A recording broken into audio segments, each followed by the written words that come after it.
Imagine pouring your blood, sweat, and every sleepless night into building something from nothing, only to have your own family plot to rip it away from you.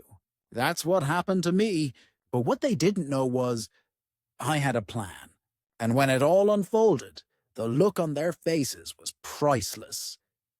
If you've ever been stabbed in the back by someone you trusted, smash that like button, because this story is going to remind you that sometimes karma just needs a little help. 10 years ago, I was just a broke 23-year-old with nothing but an idea, a second-hand laptop, and a stubborn refusal to quit. While my friends were out partying, I was coding. While others slept, I worked through the night on cheap instant noodles and black coffee. I had no investors, no safety net, just grit. And slowly, painfully, my little tech startup began to take shape.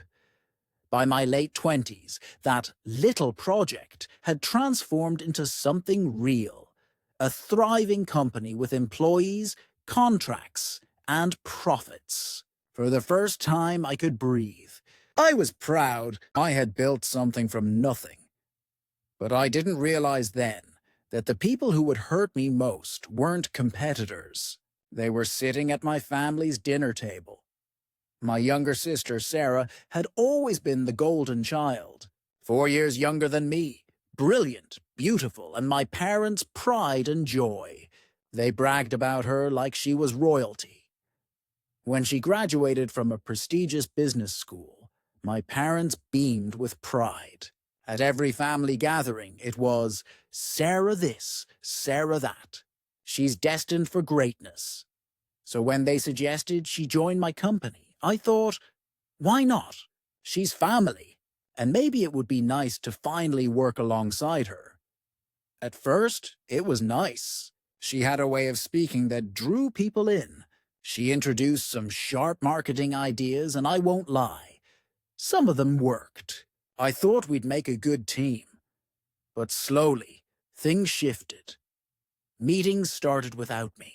Decisions were made behind closed doors. I'd walk into the office and hear laughter die down, as if I had interrupted a secret.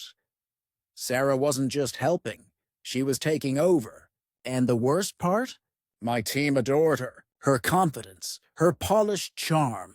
It was intoxicating. I started feeling like a guest in my own company. It all came crashing down during one family dinner. I remember the exact sound of the fork hitting my plate when my parents cleared their throats and said the words that would change everything. We've been talking, and we believe Sarah should take over leadership of the company. You've done well, but she's the future. I froze. My own parents, my own sister, handing my company, my blood, sweat, tears, over to her like it was some kind of family heirloom. Sarah sat there, pretending to be humble, but I caught it. A tiny, smug smirk tugging at her lips. It burned into my memory like fire. I tried to argue, to remind them who had built this from scratch, but they brushed me aside like I was being unreasonable.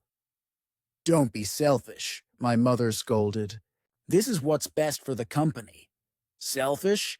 After everything I had given up, everything I had sacrificed, now I was the selfish one. That night, I couldn't sleep. Rage boiled under my skin. But so did clarity. If they wanted to play this game, fine. But they had no idea who they were up against.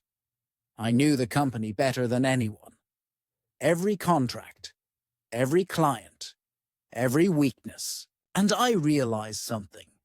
The company wasn't the building or the brand name. It was the people and the relationships. Quietly, I began laying the groundwork. I created a new entity, same industry, sleeker, sharper, built from the ground up. I reached out to my most trusted employees, the ones who had been with me from day one. I told them the truth. My family was pushing me out. One by one, they agreed to follow me. Then I secured the crown jewels, the clients. I renegotiated contracts under the new company name. Many of them told me the same thing. We trust you, not the company. Wherever you go, we go. Every night, while Sarah and my parents were busy plotting my replacement, I was preparing the perfect escape. I didn't rush. I moved carefully, deliberately, like a chess player lining up the final move. And then, the day came. While they were busy planning the ceremony to crown Sarah as the new CEO, I walked into the office with a calm smile. No one knew what was about to happen. I called an all-hands meeting. The room was tense. My parents and Sarah sat in the front row, smiling like they'd already won. Then I dropped the bomb. As of today, I am resigning as CEO of this company. But don't worry, I won't be leaving the industry. In fact, I've already launched a new company. And here's the thing, many of the key clients and team members you see around you, they'll be joining me. Silence, then gasps. Faces turned from me to Sarah, then back again. My parents' smiles collapsed. Sarah's face drained of color. I walked out of that building with the contracts, the people, and the future in my pocket. And I didn't look back. The new company thrived. Within months, we were outpacing the old one. Clients poured in. My team was happier than ever. As for the old company, without its backbone, without me, it withered. Clients left. Projects failed. And Sarah, she went from smug CEO to desperate damage control. I heard through the grapevine that my parents were furious with her. That golden child shine didn't look so golden anymore. And for the first time in my life, I didn't feel like the forgotten son. I felt like justice had been served. Looking back, I don't regret a single step. They tried to strip me of everything I built, and instead, they lost it all. Betrayal cuts deepest when it comes from family. But sometimes, the sweetest revenge isn't revenge at all. It's simply moving forward and proving you never needed them in the first place. So, what do you think? Was I too harsh? Or was this the justice my family had coming? Let me know in the comments. I read every single one. And if you love stories where karma finds its mark, don't forget to like, subscribe, and hit the bell. Trust me, you won't want to miss the next one.